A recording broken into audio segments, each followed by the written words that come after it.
I'm very happy to be here, and I think that mental wellness is a very vital topic for not just individuals but companies and our communities as well. And therefore, we're here to learn from all the esteemed speakers. Beyond catching up with friends and finding out how they're doing and all that, I think it's really to just pause and to listen and to learn.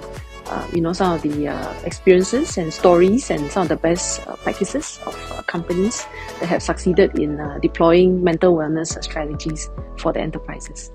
𝗟𝗶𝗸𝗲 plays a very important role in upskilling the HR community, and therefore, hopefully 𝗟𝗶𝗸𝗲 can come and join some of these events, because we try to assemble the best speakers and assemble the best network of learners.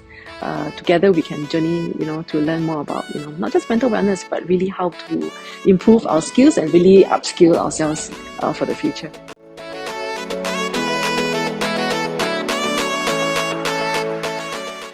Hopefully this opportunity will turn into other opportunities for people to advance their knowledge, not only in terms of knowing what mental wellness is, but actually doing something to improve it for themselves and people around them.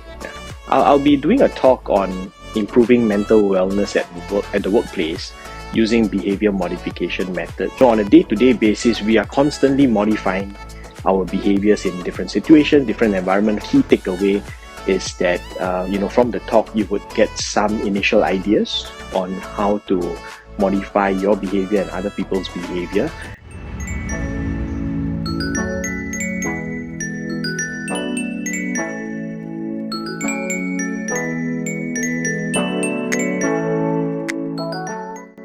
I'm really honored to be invited here, because mental wellness is such an important subject. So I'm so pleased to be part of this equation to bring some mental awareness and to teach people how to spot suicides before it happens.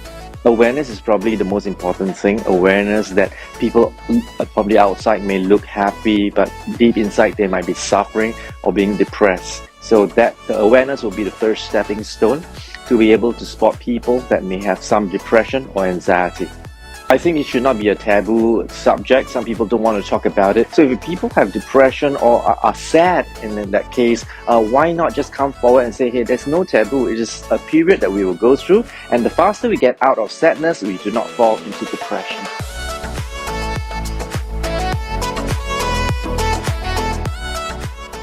Another memorable experience would be probably when the second speaker, Anil, caught me off guard and did an impromptu session asking me about how do I do behavior modification.